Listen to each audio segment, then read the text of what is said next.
Swing, swing from the table side. My heart is crushed by a former love.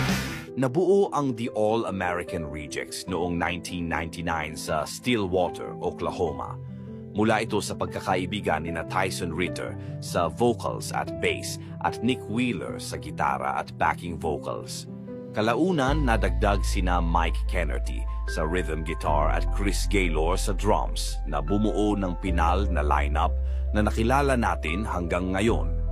Ang pangalan nilang The All-American Rejects ay sumisimbolo sa pakiramdam ng pagiging reject o naiiba, pero pinili nila ito bilang pagpapakita ng pagiging tapat sa kanilang musika at sa kanilang personalidad bilang banda. Noong 2002, inilabas nila ang self-titled debut album na nagdala ng single na Swing Swing.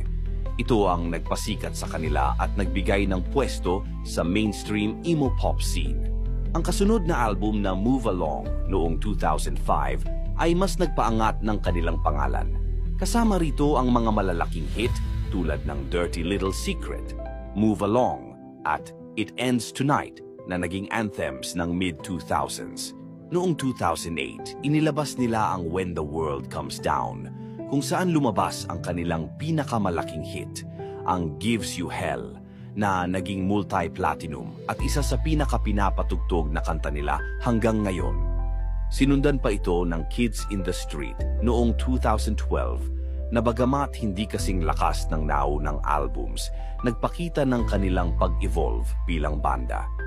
Matapos ang ilang taong tahimik, muling bumalik ang banda na may mga bagong single gaya ng Sweat at Send Her to Heaven.